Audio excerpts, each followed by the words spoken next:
attending to my seminar about not so obvious aspects of design of building enclosures in a hot and humid hurricane country. It's a very spacious subject, and we will only look at some items that are specific for large projects, such as public, healthcare, transportational, educational, office towers, etc. This seminar was originally developed for northern architects hired to design in the south. Every once in a while, the tropical paradise turns into hell, and they have a moment of satisfaction sitting in front of a TV and telling themselves how lucky we are that we don't live south. However, if you live south, you may congratulate yourself on a good lifestyle choice. Living in a tropical paradise, you may have a feeling that you get for free what other people work for the entire year to get 2 weeks off. Lack of winter also allows us to stay physically active longer. I am in this unique position leading the Building Enclosure Council in Miami, which is the only one that covers a hot and humid hurricane country, that people come to me asking questions related to building enclosures with respect to this hot and humid climate. And this seminar was developed to answer the most commonly asked questions.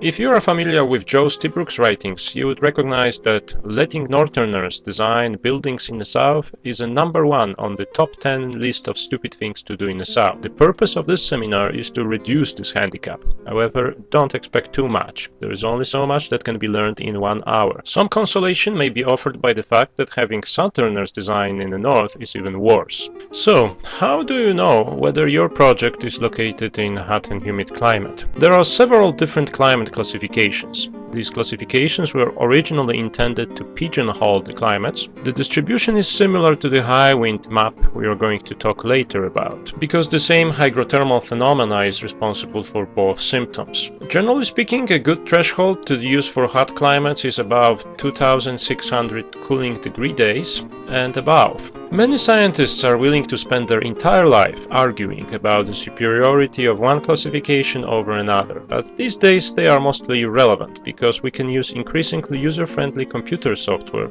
which comes loaded with the wealth of full hourly weather data for a specific project location, making these classifications obsolete. On this slide you can see examples of solar radiation for different locations. The vertical axis expresses the power of the radiation, the left axis is the hour of a day, and the right axis is the week of a year. In the upper right corner you can see the solar radiation in the place I came from. In the lower right corner you can see the solar radiation in Miami, Florida, where I live now. It's easy to understand why I moved. This chart shows the average hourly temperature, with the right axis marked in weeks, left axis marked with hours of day, and the vertical axis with degrees of Celsius.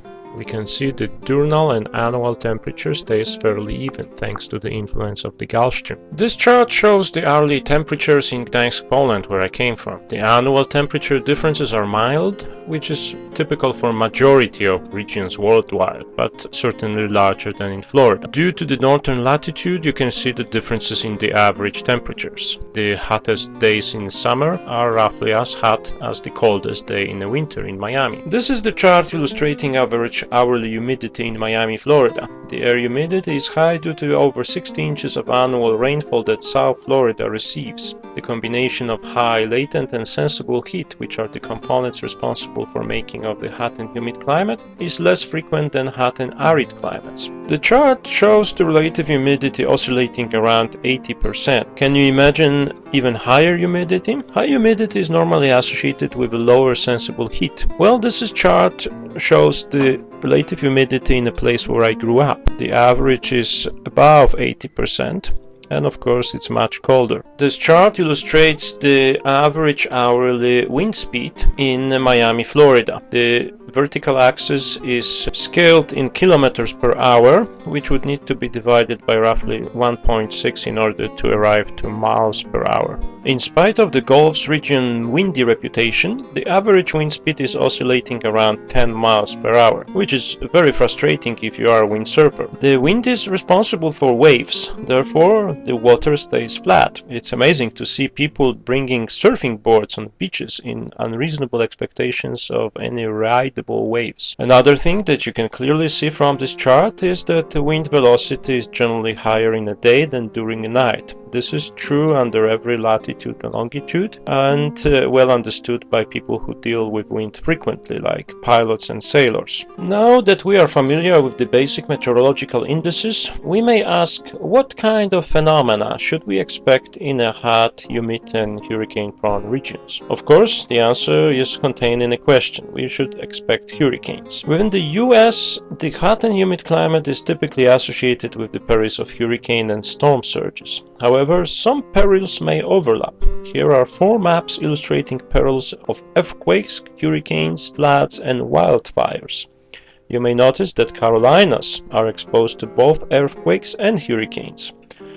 And for example, floods are pretty common throughout the United States, except for those parts which are located quite high. Wildfires are typically limited to those places where we still have some forests, mainly in the western half of the United States. Media are full of speculations how these conditions would change following the global climate warming. However, we don't need to talk about this here, because most designers still have difficulties to address the existing perils, much less to worry about the future ones, as illustrated on the inventory of existing buildings. Deadly tornadoes this year focused media attention. As we can see by this map, they mostly fall within the eastern half of the United States. We don't have a map of tsunamis, that they are mostly limited to the Pacific coast. This map illustrates the frequency of atmospheric lightnings. Florida is the most dangerous state as far as the atmospheric lightnings are concerned. Hot climate encourages pests which grow larger and more voracious, including the wood-damaging organisms like termites.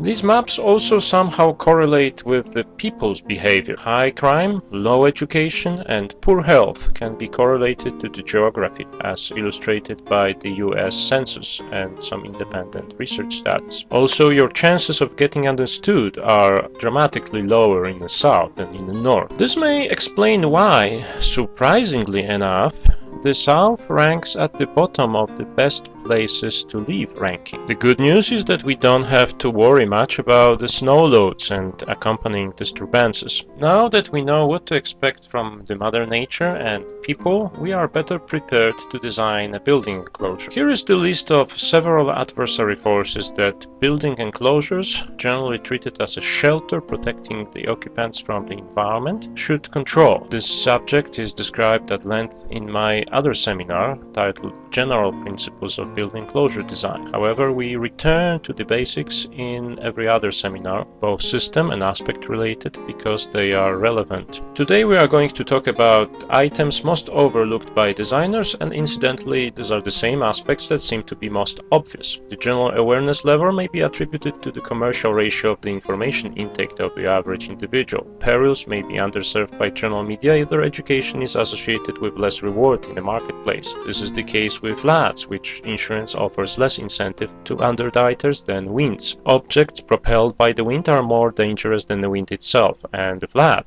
is a very good example. It's water propelled by wind and is historically the most devastating hazard. By the same token, architects complain about the media overloaded with small residential products and services at the expense of systems addressing large projects. Some aspects are quite exotic to the average architect, engineer, or generally construction professional, even those who practice in the south, such as our intricacies of insurance policies and building codes applying to high wind regions. How do I know? I was in the same situation, having trouble understanding the average adjuster's mindset. This is why I felt compelled to educate myself in insurance adjusting to such a degree that I became licensed. Here are listed some aspects that seem to be as obvious as they are misunderstood. The wind is at the very top of the list. We conducted a survey among architects, and it seems ironical that these aspects that seem most obvious are coincidentally the least understood. Wind is a very good example. You're welcome to go to the web page and take the quiz if you did not already did so. It's posted in the form of a trivia on our web page. There are many aspects specific to design and performance of building enclosures in the South that are easily overlooked or misunderstood. For example, one common myth that I was surprised to find was a misconception common among Northerners on the West Coast, accustomed to thinking about natural disasters in terms of earthquakes. They are surprised to find that there is enough time to close shutters before a hurricane hits. When they learn that hurricanes come with lots of prior notice, they are in turn surprised that people do not not leave the vulnerable areas in anticipation of a wind event? Well, hurricanes, unlike tornadoes or earthquakes, come with lots of prior notice. But there is so many of them every year, and most of them turn out to be nothing more than a rainstorm, that it would be impracticable to evacuate the population every time. And there is always the uncertainty of the direction that the weather would take until the last minute. Therefore, decision about the evacuation is made very carefully and only with respect to the most vulnerable shore areas. Also, there are few transportation routes, and they already operate at their capacity absent any disaster. Therefore, an evacuation would be often impossible. Fortunately, the construction industry progressed to the degree that structures are safe enough that people generally do not die in them during wind events, and they seldom collapse. Therefore, other priorities surfaced, and the protective function of enclosure cannot be overemphasized enough. The water damage came to the first plan. Designers may fail to realize that the damage to the contents is many times more expensive than the damage to the building itself. It would be easier if they examined their own priorities in the design. This exquisite carpet or paneling in the lobby normally costs many times more than the cladding of exterior. These considerations come to play during elementary comparison of different systems at the design stage. Also, in the early stages, we sometimes look beyond the code, trying to ascertain the good building practice and don't get carried away by the ungrounded promises contained in some manufacturers' warranties. We also try to equip you in the tools necessary in establishing the performance objectives and owners' requirements. There are some questions that owners would ask sooner or later. The better prepared you are, the easier it would be for you to defend your design choices. A good example are green roofs, which may be subjected to the owner's scrutiny when it comes to their attention that they may need to replace the overburden after a wind event. Wind uplift resistance is one of those items that are the most important design considerations in roofing choices, and the roofs are the most important protection of a building. The function of parapet walls is to limit the uplift forces acting on roofs. However, even professionals get confused. A famous building enclosure consultant in South Florida required testing of masonry walls and claimed that parapet walls, the taller they are, the larger uplift there is on the roof. While, of course, the opposite is true if you believe research, testing, literature, and building code requirements. Let's start our journey through the miscellaneous perils with the floods and storm surges. Buildings are designed for the average conditions reflected in the requirements placed in building codes. However, there are numerous requirements that may not even be referenced in the state and municipal codes coming from, for example, federal level, such as ADA and OSHA requirements. One important consideration is the design choices you make would affect the insurability and the amount of the insurance premium for the building. Flood damage must be covered under flood insurance through the National Flood Insurance Program. Private insurers considered flood too obvious and large risk, so they underwrite it forced only by the federal government. This also explains why it's so underrated by commercially driven public media. Flood is defined as a general and temporary condition during which the surface of a normally dry land is partially or completely inundated. Flooding can be caused by heavy rains, melting snow, inadequate drainage system, failed protective devices such as levees and dams, as well as by tropical storms and hurricanes. A rain entering through wind-damaged windows, doors, or a hole in a wall or a roof resulting from standing water or puddles is considered windstorm damage. It's not covered by flood insurance. The same refers to fire sprinkler flood. In order to make the building insurable and protect the occupants,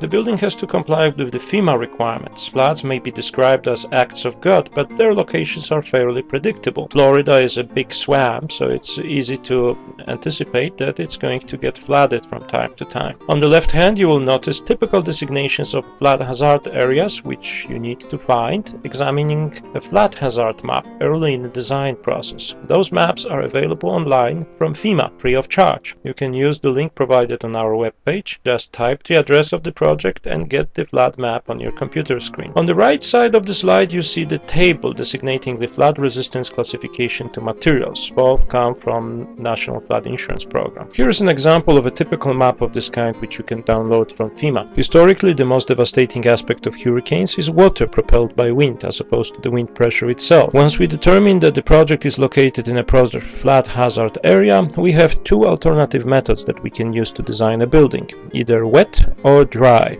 We will talk about large buildings. So the former venue is pretty much close to us as it refers to single-family residential housing. Non-residential buildings must be dry flat-proof.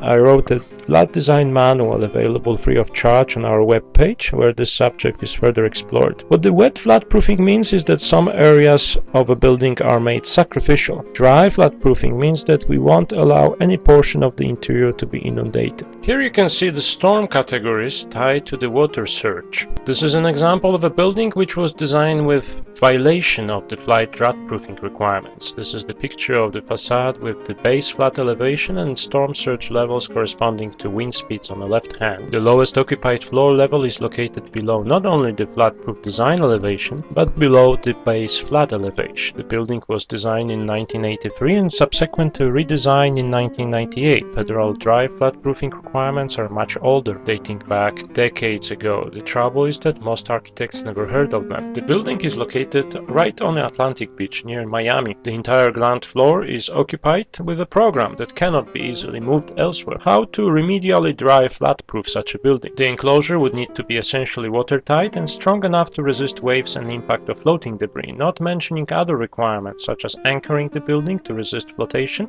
and placing backflow valves on plumbing. The ADA requirements applying to entrance doors essentially prevent a good watertight seal. Therefore, they seldom can be properly flat-proof. This picture shows flat gates produced to dry flat-proof entrance doors. When we showed this photo to an architect, the first objective that came out of his mind was ugly. Well, ugliness is the price to pay for lack of holistic and coordinated design in the first place. It's very important to use moisture-insensitive materials which can dry quickly, because right after a storm your occupants are most likely going to face lack of electricity, sometimes for weeks at the time. You would need to use the gravity convection air currents to dry the building. There is no power after a storm and gravity ventilation for drying is quite essential. Water is the major deteriorator of building materials. One of the items that need to be considered designing dry flat proofing is the hydrostatic pressure and dynamic force of waves. ASCE 7 has a relevant chapter. We are essentially dealing with a floating vessel, which also places extra scrutiny on foundation's uplift resistance, subjected to buoyancy forces that may coincide with the wind uplift pressures on the roof. In a wet flat proofing, on the other side, we would also need to consider the interior pressures in the inundated parts, provide large enough openings to allow for these pressures to equalize, which is always fun with glazed facades. A good practice is to elevate the building above the base flat elevation, plus approximately 3 feet to account for the waves. Here is an example of such a building.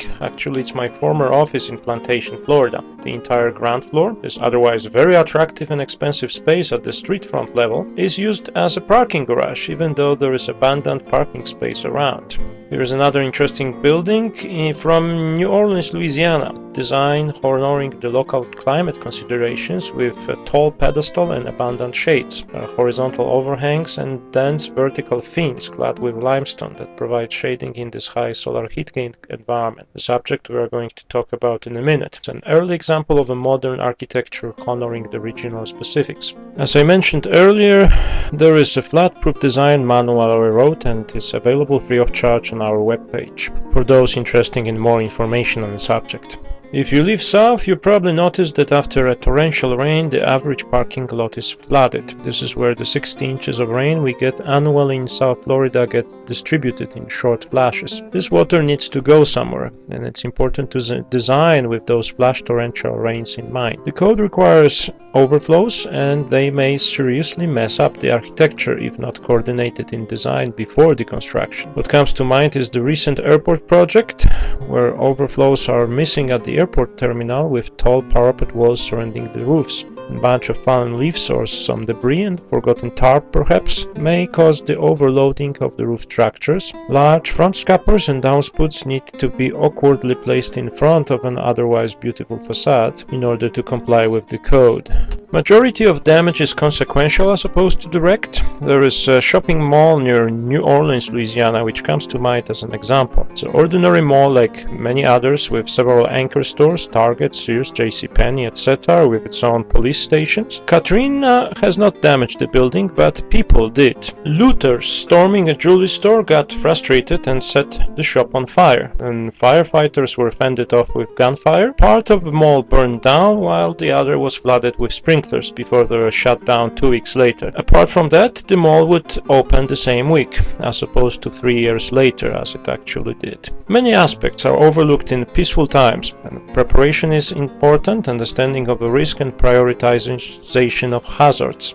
There are several projects dragging from the 2005 hurricane season, with natural forces being the least important source of damage. Your restoration design would need to respond to complex questions of building code compliance, performance, responsiveness to the language of insurance policy, and simple feasibility. As we said earlier, the contents is much more expensive than the building itself, and the most important part of a building that protects these contents are roofs. The wind forces at play are quite incredible. If you believe the replay, believe it or not, he reported a straw glass penetrating glass pane. Here is a picture I took in New Orleans with a steel washer embedded in the roofing. When you look at a satellite picture taken after a wind event, it's all blue, like the one in the bottom right corner. The blue color shows tarps used for temporary roofing protection. Today, 6 years later, you can still see so many of these tarps on roofs. Here is how a typical flat roof looks like after a wind event, and here is how it looks like 3 years later. Many roofs resist a temporary protection. A roof that looks like a white slate on architectural drawings looks totally different in the real world. So how do you design a roof? Some say would follow Miami-Dade requirements. There is a big difference between the code compliance and a good practice. It's important while comparing system and materials through the elementary design stages to look at different aspects of performance like strength, look, cost, design friendliness. In choosing the criteria, it's also important to weight the importance. The example may be a comparison between metal panels and precast cladding. If we establish the ease of a post-hurricane replacement as one of our criteria, the metal panels would jump ahead of concrete panels. Both panels would meet the basic impact code requirements, assuming the metal panels pass the tests. However, this comparison would overlook not only the fact that the precast panels are much less likely to need a replacement, but also secondary consequences, such as matching the appearance. Precast panels do not need to be all replaced or repainted if only few of them get damaged, which is the case with metal panels, which is why many materials would require an attic stock subjected to the same fading as materials exposed on a facade. Attic stock like that cannot just lie around. It's best to design the facades in inconspicuous locations with the same cladding as used on front elevations, so it can be used if needed to replenish damaged front elevations. Here is a hospital building which may serve as a textbook example of windborne debris vulnerability, as well as intricacies of material choices and glass matching. Last time I checked, the building still is the same condition except it's boarded with plywood. The owner of the building claimed a total skin loss and requested a new curtain wall on the entire building. By the way, those plywood boards are nailed from the interior into aluminum framing. This kind of a botched temporary protection is often seen in hurricane-prone areas. Those boards of plywood not only do not protect the interior from rain, but they also damaged irreparably the aluminum framing by nailing holes in it. Florida Building Code at the time contained numerous vague requirements, including the so-called 25% rule, which public adjusters invariably try to use to justify the need for the total replacement if more than 25% of the area was damaged. Other issue was the glass matching. There were two types of pyrolytically coated glass, both obsolete. We were faced with a complex exercise of glass matching, with only two facades broken, with an other facade severely scratched, and the obsolete glass produced by manufacturer LOB, which is no longer on the market, with the pyrolytic coating which reacted with water runoff from cement stucco and developed a good deal of a patine due to the lack of window washing. The owners hired one of the largest and reputable glass suppliers in the States to try to match the glass. You can see the results on the attached photographs. It didn't even match the color. They replaced the brown glass where the gray glass was previously installed. The best part was that they were later unable to identify the brand and type of glass they installed in response to our questions. We were given a thorny task to scientifically compare the glass. Found not only attic stock of the old glass, but also matching modern glass. It was too late, the patience of the owner ran out. Another idea was to mix and match the remaining glass from the damaged facades onto the back facades. That would limit the replacement replacement to the front facades. The back facades were relatively undamaged, would be repaired using pieces of glass remaining on front facades, and the front facades would be replaced in its entirety. Glazing develops so quickly that you stand a good chance that your restoration design would need to respond to complex questions of building code compliance, performance, responsiveness to the language of insurance policies, and simple feasibility. The important consideration in every damage recovery project is the building codes become more stringent every 3 or 4 years. In this case, the new Building Code 2007 requires glass not just to be laminated but also insulated, essentially tripling the weight of a glass. This is particularly challenging in overhead reglazing projects. In one collapse of a monumental skylight I investigated, this was one of the reasons of the collapse. The sloped glazing was originally designed for a single glass pane and then redesigned for an insulated glass to meet the building code requirements, adding extra 50% of dead load. However, anchors were not redesigned to meet the additional load. Replacement of glass with glass compliant with the current code would normally require framing replacement as well due to the increased loads. This is a major ticket item,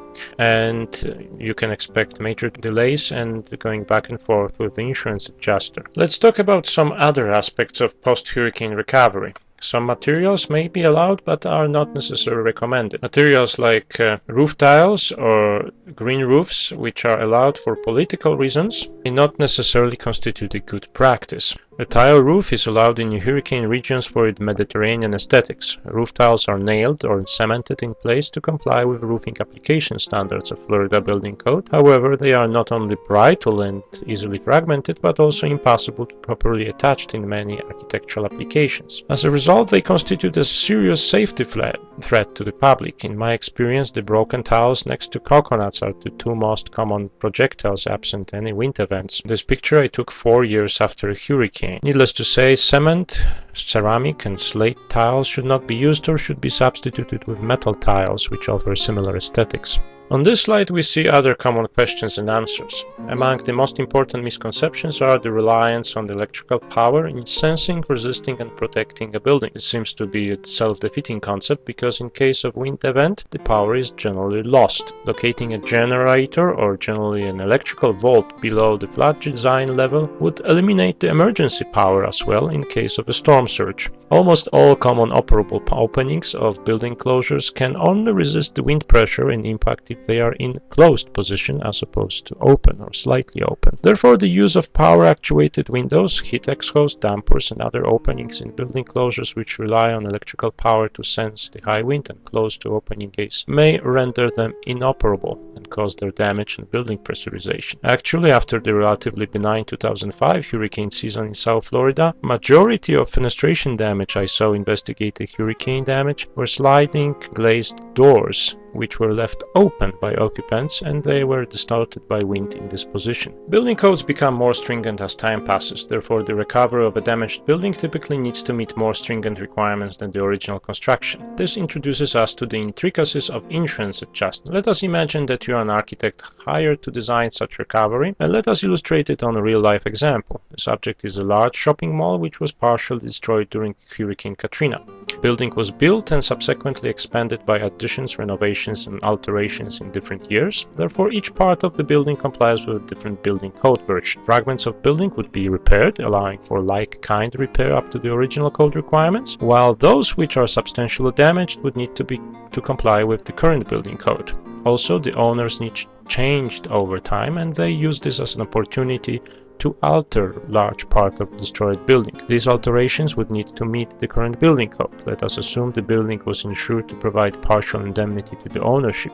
Insurance companies would not pay for alterations. They would only pay for restoration to the condition before the event. Risk is a commodity sold to multiple parties, each governed by different rules. Therefore, there may be several agreements specifying how the indemnity would be handled, and they are interpreted differently by different adjusters. If the building was insured for, say, $30 million, we are probably dealing with several insurance companies owning the risk at different levels. Some of them would not be initially involved unless the adjuster estimates the liability properly. Let us say that the adjuster estimated the damage to be $950,000, which is less than $1 million deductible. Therefore, you would be only dealing with the owner.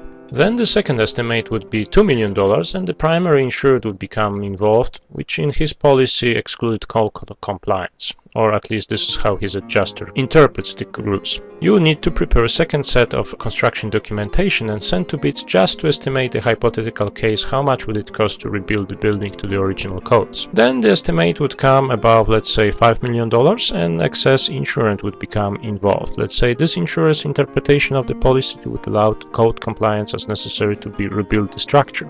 Then you would need to prepare a third set of construction documentation just to estimate another hypothetical case, how much would it cost to rebuild the building with all the necessary code updates, absent the alterations. Interpretation of building codes alone is a challenging task, which is exacerbated if there is a potential monetary gain to any party. Good example are the debates on certain Florida Building Code 2004 requirements, subsequently clarified in the 2007 commentaries. Two typical misinterpretations involved roofs and glazings. Owners were approached by design professionals repeating after a building code that if more than 25% of roof area was damaged, the entire roof has to be replaced. And owners happily replaced their roofs, believing they would be reimbursed by insurance companies for brand new roofs.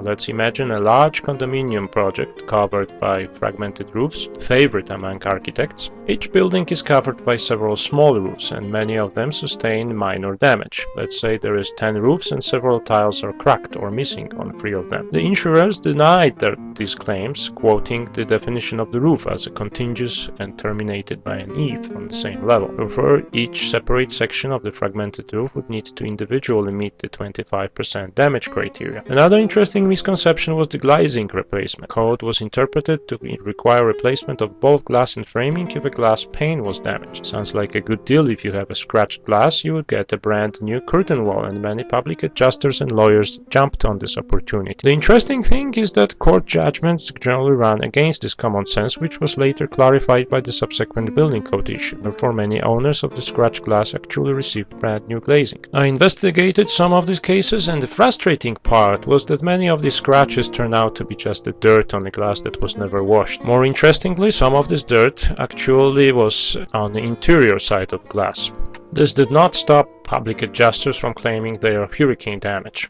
The South is great for the lifestyle because it's always sunny. I remember when I lived north, the frustration associated with what should be added to the Murphy's laws, generally speaking, on weekends and other free days, as well as early morning and later afternoon when you are typically outside. It's either cold, rainy, or dark, or a combination of these three. Not so much in Florida, where outdoor sports and other activities are possible year-round, and every time you leave work, it's nice and sunny outside. Well, I inspected a set of windsurfing sails, which I purchased 1 year ago, and found it did not last long. The same happened to my bicycle. All this damage is caused by high insolation and high humidity. Actually, insolation is one of the highest in the United States, which explains why here in the South Florida we have most accelerated aging stations located. Coatings and exterior materials are subjected to quick deterioration, including fading. Fading of interiors also requires protection. However, the modern laminated glass used for impact resistance sufficiently limits the UV range to prevent the fading. Many construction materials are seldom tested long enough to provide the valid data on which an educated design choice can be based. The actual longevity may be in stark contrast to the warranties offered by their manufacturers. Roofing, sealing, and coating products are often offered with 20 or 30-year warranty, even though they only may have 5 or 10-year track record. Even though there is no salt used on roads during the winter, like in the north, majority of the urban development is spread along the coasts. There is over 1,300 miles of shoreline in Florida state alone. The interesting overlooked aspect is the accelerated corrosion caused by this marine environment, involving chlorine ions, high humidity, and equalized temperatures throughout the year. The frequent example is corrosion of dissimilar metals, for example stainless steel in the presence of aluminum, use of a racked finish, which is more vulnerable to corrosion than a polished finish, as well as use of the inferior 304 steel series as opposed to 316 alloy. A recent example involves a large project on which the architect properly specified the 316 series stainless steel.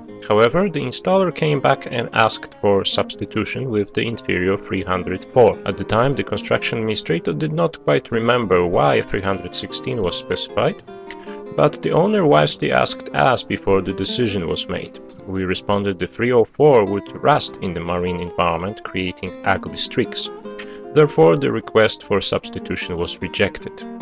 I inspected this installation, and you can imagine my surprise discovering the fasteners rusting even before the installation in the boxes. The constructor blamed the hardware supplier and claimed the 316 series fasteners were ordered and paid at a substantial premium. Also, the good practice is to provide adequate corrosion protection to all structural components outside the water controlling layer of a building enclosure, such as, for example, the rails suspending exterior cladding, including suspended ceilings. Even though they may not be directly exposed to rain, they will corrode and eventually tumble down, creating nasty surprises. Also, architects seldom specify weep holes in suspended ceilings, so once they fill up with water, which invariably would happen in their life, they become dangerously heavy and they tumble down on heads of unsuspected pedestrians. A good design practice is to specify all exterior attachments from stainless steel, following the good example from the old continent, where it's mandatory. There are a number of rules which one can gather from books on science of metallurgy or simply observing an old structure or old car. For example, welds are much more vulnerable to corrosion than the areas which were not exposed to the heat, so the size of a steel member is less relevant than its connections. For example, gypsum creates a highly corrosive environment for steel, therefore the gypsum-based materials and systems should not be used outside, and particularly not used for the attachments. Cementitious cover of steel exposed to the weather will spoil faster than a dry one, therefore all horizontal concrete surfaces should be waterproofed. The source of all this trouble we talk about today is sun and water. The insulation not only accelerates aging, but also increases the heat gain through windows. Here is a small quiz for you. Which facade do you believe is crucial for heat transfer? This picture shows a captured screen from computer simulations, which allow for shading and energy transfer analysis component by component. The answer is that west facade followed by the east facade and then by the south facade. Therefore, they should be shaded. Here is another quiz. Which facade is this kind of shading best suited for? This is a typical window shade, mass manufactured and popular decades ago in South Florida. By the shape of the shade, offering a large horizontal projection, you should deduce this shade is best suited for south facades, where they can cut the solar heat gain by half.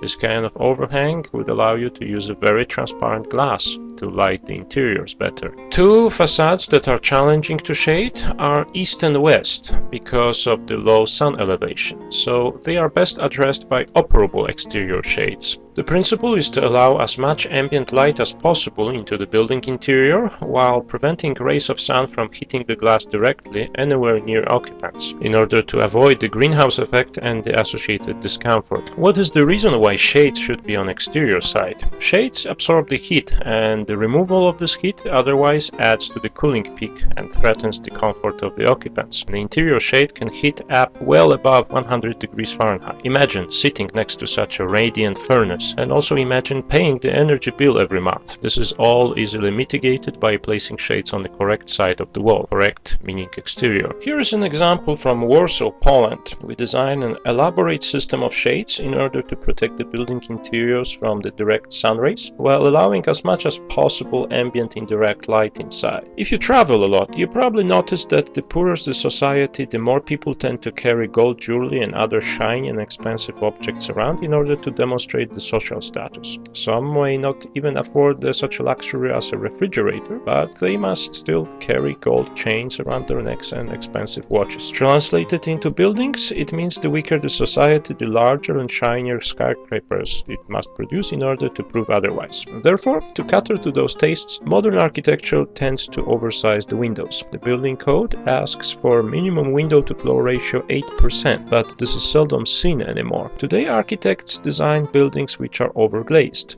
Therefore, window design should incorporate the daylight factor analysis, leading to the identification of the desired visual light transmittance of the glass in order to limit the occupant discomfort. This would allow us to pick the lowest glass solar heat gain coefficient and compare with the mechanical basis of design and code requirements. With the solar heat gain coefficient obtained this way, we can further verify whether we can get the desired glass and specify it properly. The properly specified glass should have a VLT, which stands for visual light transmittance, little bit less than twice of the solar heat gain coefficient. It's best to learn energy-saving practices from those who couldn't afford air conditioning at the time and therefore acquired years of practice in efficient facade design. Energy may be cheap in some of these countries, yet not everyone can afford an AC there, like in many Arab countries. In other locations, such as Europe, the energy is expensive and people can afford both a good facade and a sophisticated HVAC system. However, not all examples are good.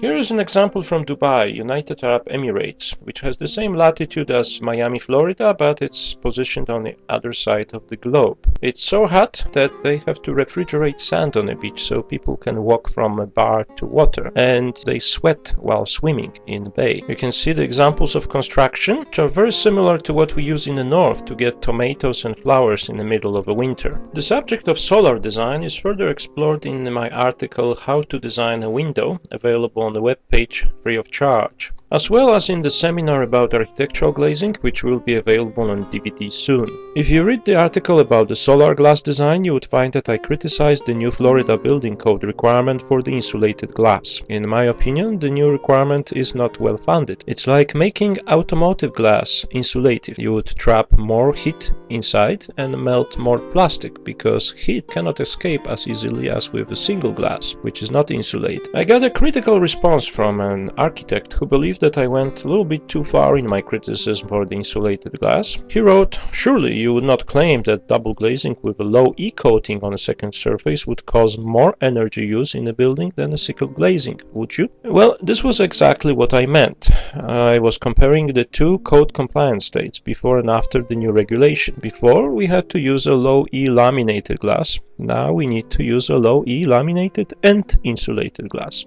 Of course, there are some possible combinations of tinting and overhangs in order to reach the code mandated solar heat gain coefficient, but we are just talking about glass that's not shaded for the purpose of this discussion. I'm comparing two low E coated glasses, insulated and not. It's hard to explain science to architects, particularly if one speaks broken English like I do. I am ambitious and I do stupid things, so I don't rest until I scientifically prove that I'm right, and sometimes I prove that I'm wrong, so this is how I learn as well.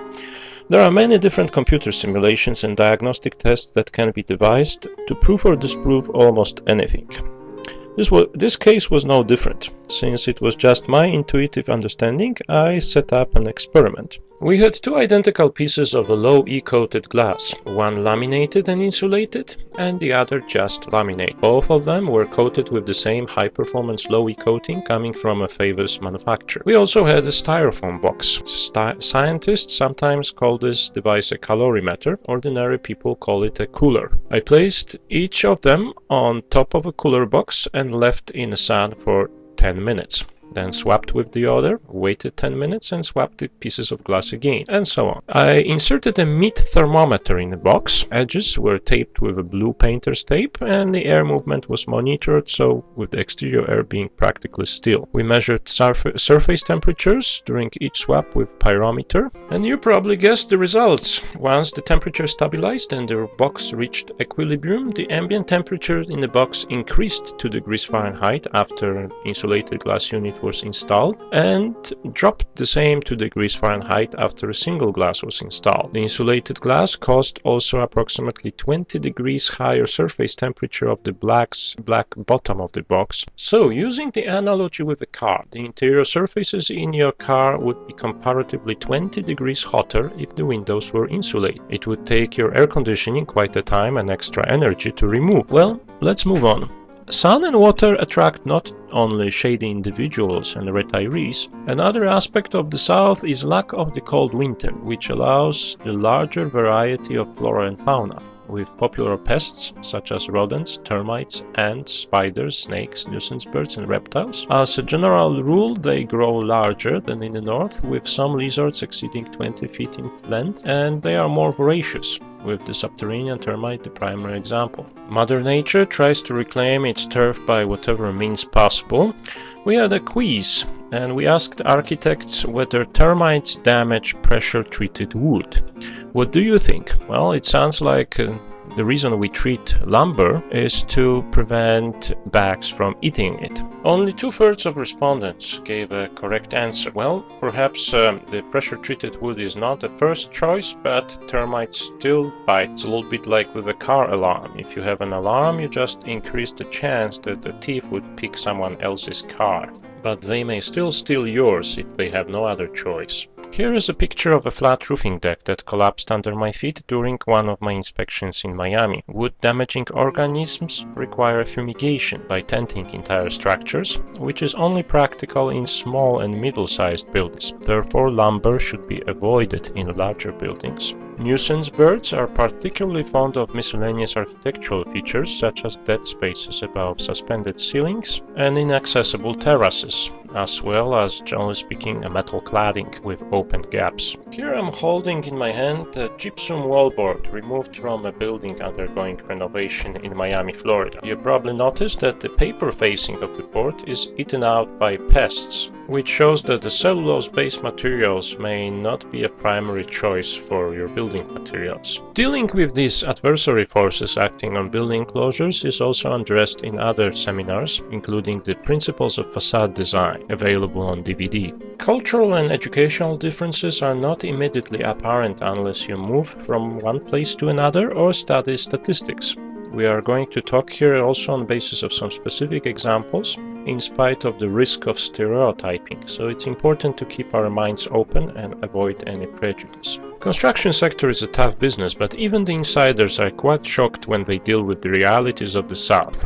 Construction companies discover that they have to lower their in-house quality standards. The boss of an engineering company which hired me in the South explained that learning on some bad mistakes, they generally no longer hire engineering staff from Florida. They prefer to find candidates north and pay for the relocation instead. Although this business owner seemed to be prejudiced against anyone different than himself, including foreigners like me, I must say that looking at the literacy statistics, the levels in the South are generally lower than in the Northeast and the Northwest. Moving from New York, I was also shocked by the widespread corruption, including a code enforcement officer who handled my new house in the city hall, which was left by the previous owner with some code violations, and this code enforcement officer nonchalantly asked me for $500 to support his private side business, which I didn't pay, and I still regret it because he gave me a really hard time. I incurred several times higher costs and delays. All this may sound like stereotyping, which may wrongfully hurt the cultural, well-educated and honest individuals.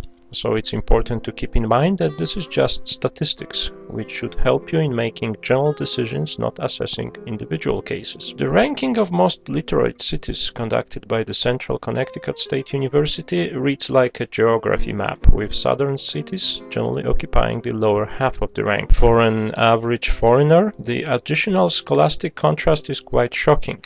United States is on the 45th place among other countries, surpassed in literacy by countries like Azerbaijan, Kazakhstan, Turkmenistan and Tajikistan. Generally speaking, vigilance is recommended and nothing should be assumed when dealing with construction professionals in the South.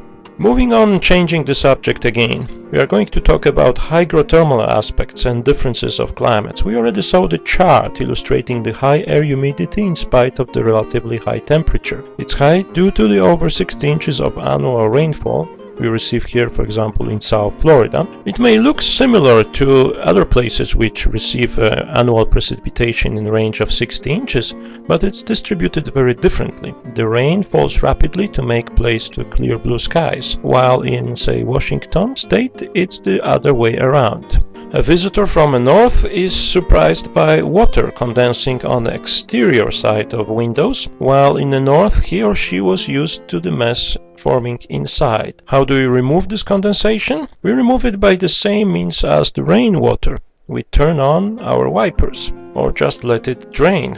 As illustrated by this example, the cold bridging is mostly irrelevant to the condensation risk in design in the South. Here is the quiz we gave to architects. The question was, would an improvement of the thermal resistance of building enclosures cause increase of air humidity inside, associated with subsequent risk of growth of mold and mildew? How is it relevant? Every new building code issue adds a thermal insulation in opaque assemblies, such as exterior walls and roofs. There is also a strong green movement resulting in architects adding extra inches of the fluffy stuff to insulate buildings. The insulation is cheap and the ensuing energy savings are significant. Architects also improve fenestration by lowering solar heat gain coefficient, adding shades, operable shutters, further reducing the energy expenditures. This is a good thing. However, little knowledge is a dangerous thing.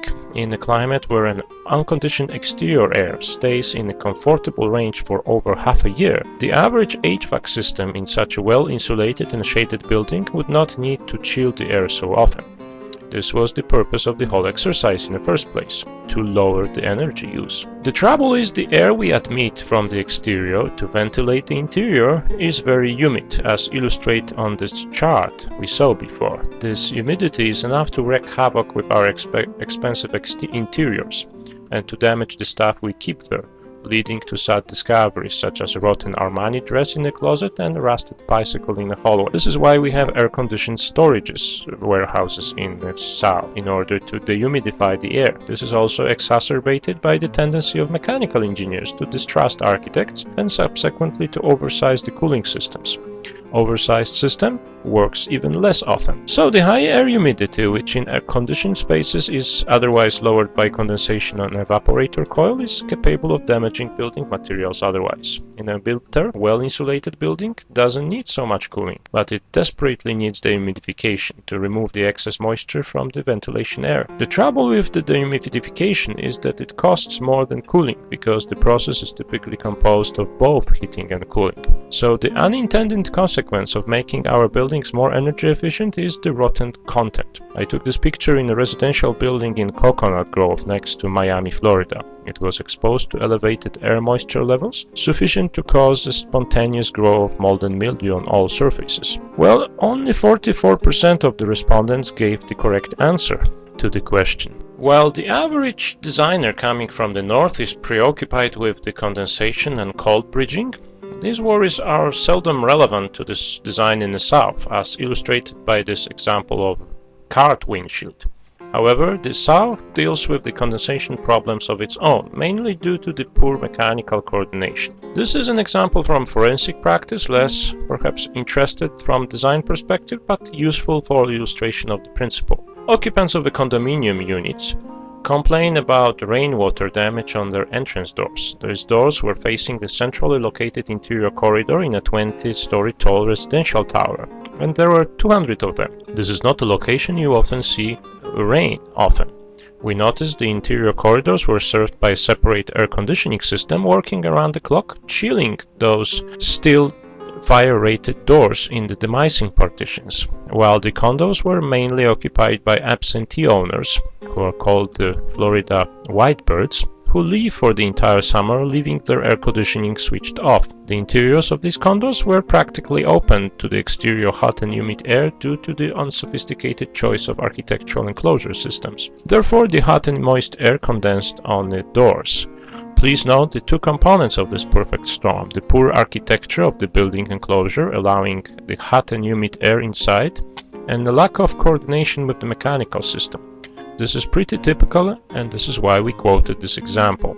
The boiling kettle illustrates the source of the latent heat from which we generally want to protect our buildings. In order to do that, we design the building envelope in a diminishing order of permeability, making sure that the least permeable layer is on the side of the prevalent load, in this case the exterior. Or we just keep the water out by waterproofing and drainage, making sure to avoid leaving moisture sensitive materials on the wet side, like in the example of the car windshield. The good news is that the hydrothermal design and engineering in the south is much easier than in the north, because the loads come only from the exterior. There is the same direction of the energy flow regardless whether it's winter or summer, and almost all types of assembly makeups would work well, including including exterior insulation and internal insulation system, which would otherwise be deadly in the north, where the energy flow changes direction every night and every season. I spent my entire professional life trying to keep architects in the north from placing insulation inside, and then benefiting from them doing so in the forensic practice.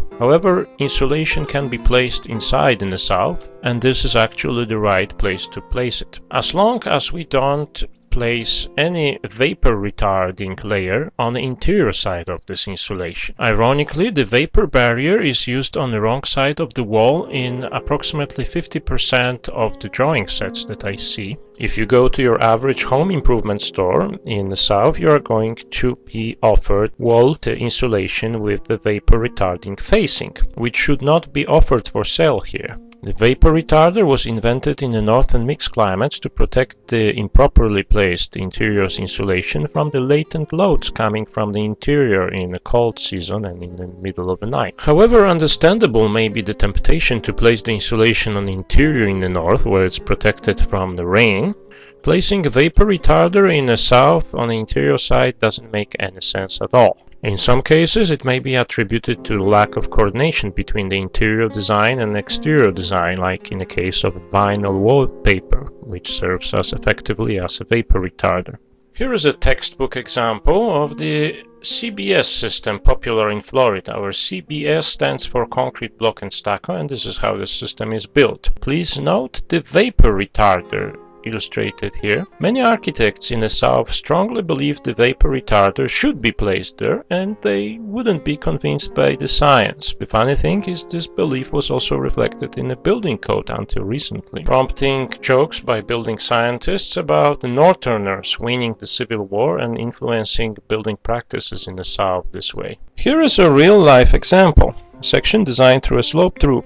Looking at this section during our initial review, the first thing we notice are the two layers of insulation, which means the space above the ceiling would be relatively cooler due to the top insulation layer, yet hotter than the air inside. The second thing we notice is the enclosed eave space. An alternator's natural reaction would be to internally ventilate this space and insulate the drainage pipe running across the cavity to avoid condensation, as well as introduce an external ventilation above the top layer of insulation in order to prevent the snow and ice melting. In the south, all we really care is the exterior hot and humid air.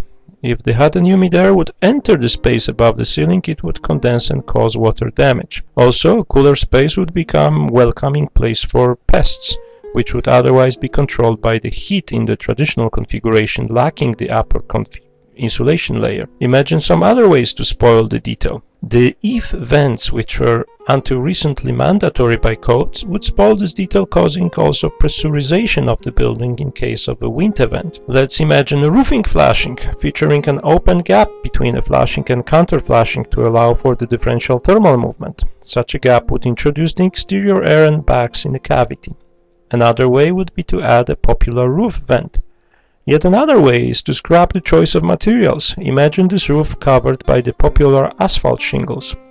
These shingles are vapor permeable and would allow moisture in the roof deck condensing within the rafters, chilled by the thermal insulation. What would be the way to improve such a detail? Dead spaces are tricky to design and they confuse many architects. Generally speaking, spaces like that should be ventilated.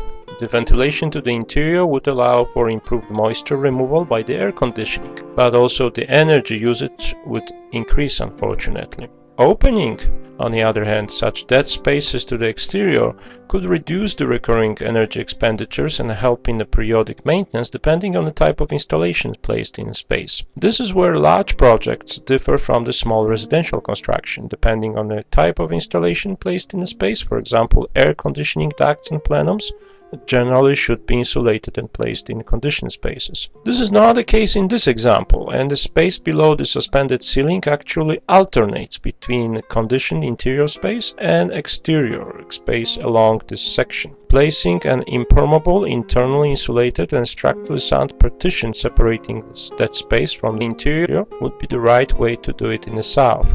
which could reduce the recurring energy expenditures and help in the periodic maintenance. The materials used in such cavities should be moisture insensitive, and access is very important consideration. Ventilation is an obvious latent load in hot and humid climates. What is less obvious is that there are two components to ventilation, the controlled component and the uncontrolled component. Here is a picture taken from the exterior inside a similar cavity, looking toward the interior wall, separating the interior space. In order to get there, we had to cut a big hole with a diamond saw. The insulation, as you can see, is not protected from the water vapor, but it's actually placed in such a sporadic fashion that there is little or no temperature differential developed in it, which also means it doesn't work. Some of it already darkened by the dust passing through due to the air leakage at conduit penetrations and microbial growth due to the high humidity and condensation. You can also see that all steel, which was not protected from corrosion, has spontaneously rusted due to the high humidity level outside. Here's this picture of the penetrations taken from the interior. A large number of conduits bundled together are very challenging to properly seal. American architecture generally employs sliding fenestration assemblies. However, there is a problem. They leak air as opposed to swinging panels, which are equipped with a compression seal. The good news is that in the windborne degree zone and in high velocity hurricane zone, the fenestration is much stiffer due to the wind and impact requirements, and therefore it's much more airtight than otherwise. These factors contribute to the uncontrolled air leakage, which in the south brings the latent load. Let's focus on the mechanism of diffusion as opposed to air leakage for a moment. Let's imagine now that we flip the assembly and place the thermal insulation outside. Let us further assume that we would use a moisture-insensitive insulation like the average plastic foam with closed cells. Then, following the information of the insulation manufacturer claiming that the plastic foam serves as an air-water vapor retarder, you would suppress the weather-resistive barrier in your design. Well, there are several issues with that, beginning with the basic fire code non-compliance, which we talk about at the other seminar. Here we would concentrate on the hygrothermal aspects. Almost all materials analyzed in sufficiently large or sufficiently small scale can be claimed to resist air and water flow. This applies to a single brick, to the average square foot of a concrete deck, to the 4x8 glass-faced sheetrock. Why, one can ask, would anybody use roofing or waterproofing materials? Membranes, house wraps, air barriers, etc., if the ordinary building materials offer a sufficient protection? The answer is the continuity offered by these sheet and liquid applied materials, which is not offered by other materials, including a cast-in-place concrete. In this case, the polyurethane foam layer is only as good as its gaps and anchor penetrations. Another issue is this boiling kettle you see on the left side, representing the latent heat. The hot and humid climate is called so because it's hot and humid outside. Suppression of the air and vapor resistive layer in your assembly would cause this latent load to be drawn inside. Thermal insulation differs in vapor resistance, seldom reaching the levels compatible with a vapor retarder.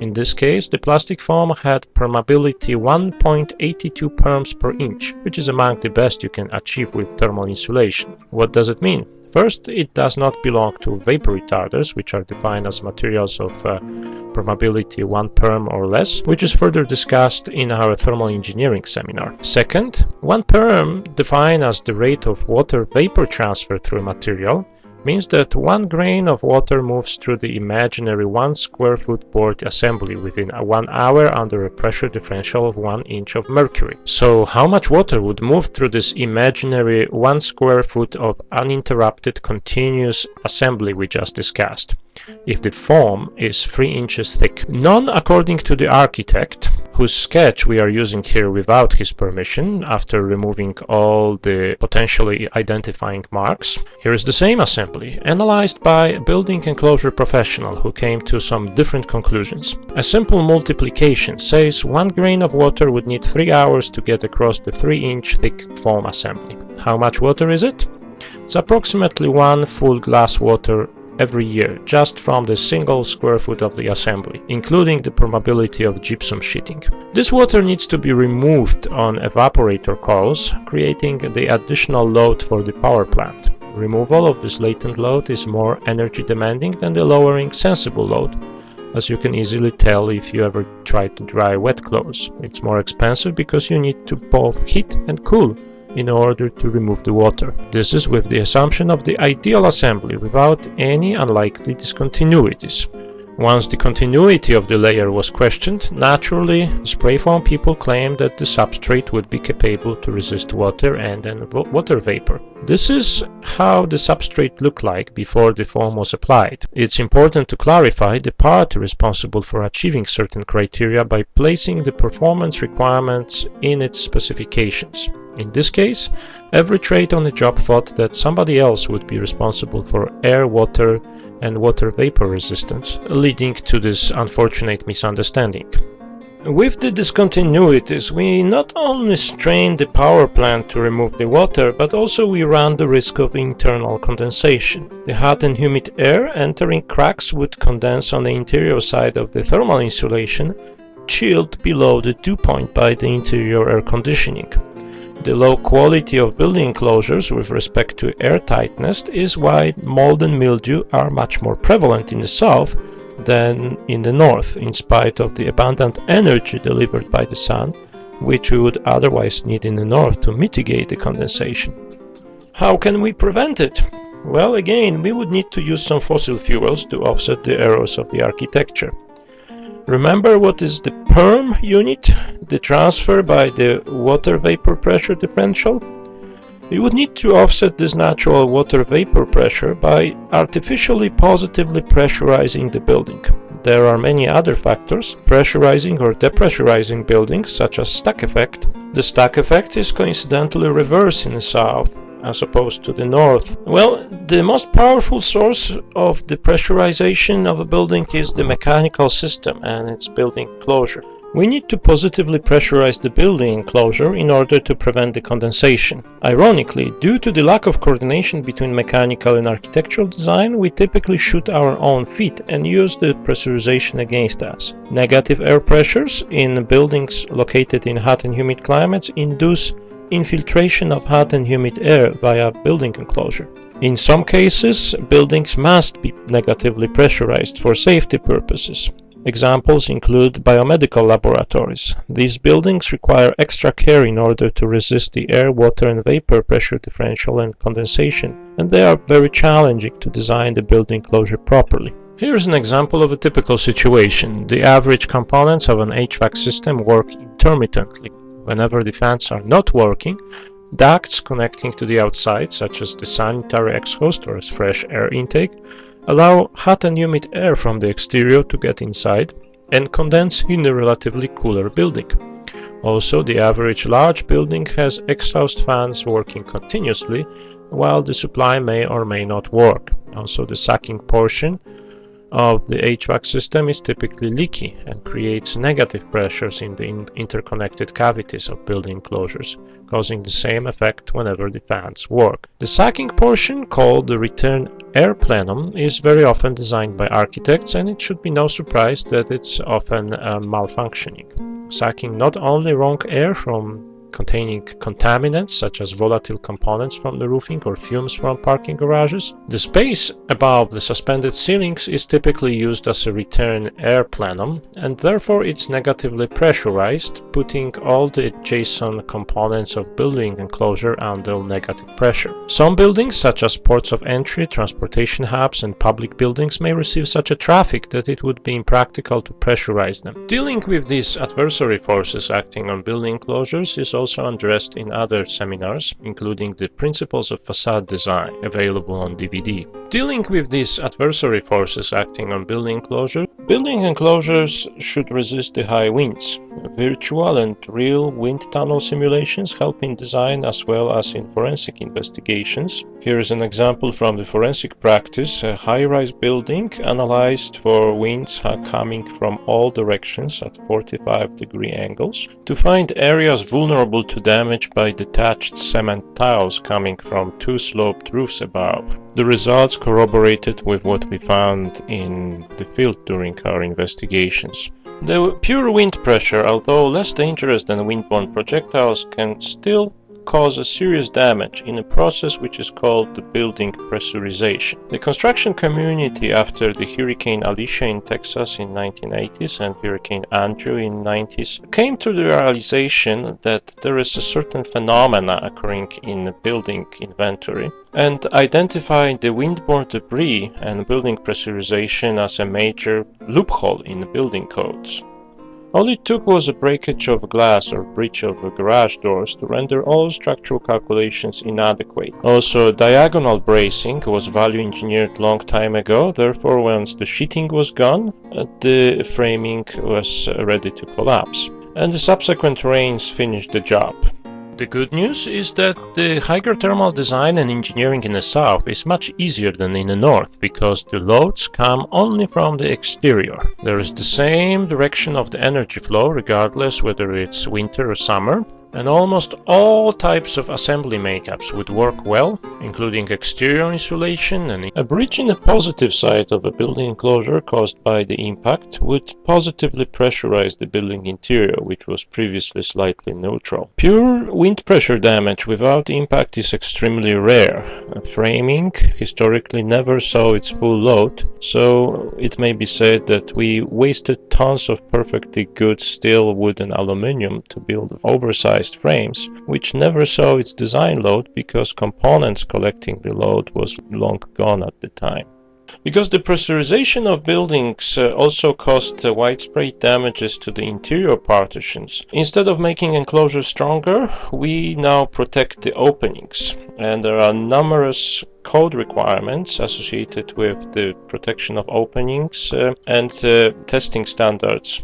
Opening protection is subject of much confusion introduced by manufacturers and installers of residential windows and shutters, producing lots of marketing noise. Impact shutters or impact resistant fenestration need to be incorporated early in design. If you are in a multifamily residential market, you probably want to avoid the random mosaic of shutters like presented on this video. The simplest and the most elementary protection is a simple plywood, considered by the code as a sufficient protection. Impact protection does not need to be stiff and rigid. It can be offered by a stretched fabric net, illustrated on these pictures.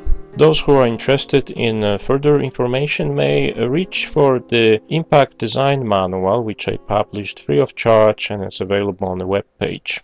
The choice of tested and rated materials and systems on the market in a high-velocity hurricane zone is extremely limited, so there is a good chance in the case of a large building that custom testing would be necessary. The rule of thumb and the building code requirement in a building enclosure design is to provide the continuity of the uplift path resistance. Well, it comes into play in design of green roofs, where the overburden would basically be subjected to the blow-off in the case of wind event. Of course, the extensive vegetation would be better than the intensive vegetation. Pavers are generally off limits of the terraces and roofs. Even the tied down pavers are only rated up to the 70 or 90 miles per hour wind, which is not sufficient in high velocity hurricane zones. Also, rigidity and redundancy became appreciated with the lateral bracing, which came back, as well as naturally triangulated shapes such as envelope roofs, providing bracing in both directions, no longer relying on the cantilever connections or the sheeting itself in order to provide necessary resistance.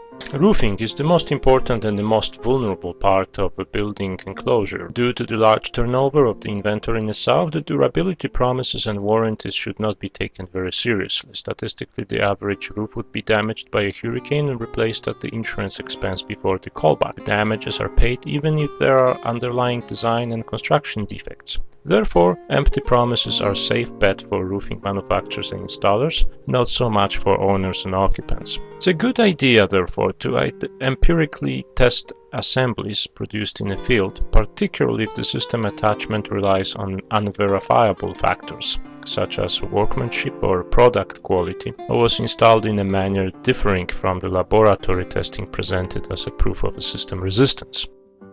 There is a number of sources available, and some of them are listed right here. We also added several links to our web pages. Reassuming and concluding this seminar, the process of design in itself doesn't differ much from the general guidelines. We start by establishing the performance objectives, and then we verify the design and construction for compliance with these objectives. The performance objectives would require verification of perils specific for the project location, and also the means of meeting those objectives would be different from the ones utilized in cold and mixed climates. Much time can be saved by prioritizing the criteria and analyzing the worst case scenarios only. And so the design for flood resistance would be more challenging than impact resistance, while the impact resistance would be more challenging than wind pressure resistance. Thank you for attending to this seminar. We realize that the subject so spacious cannot possibly fit 1 hour, and we would be happy to explore some aspects deeper. We would like to invite your questions. We are available via email and telephone number listed on the contact sheet. Thank you, and we are looking forward to hear from you.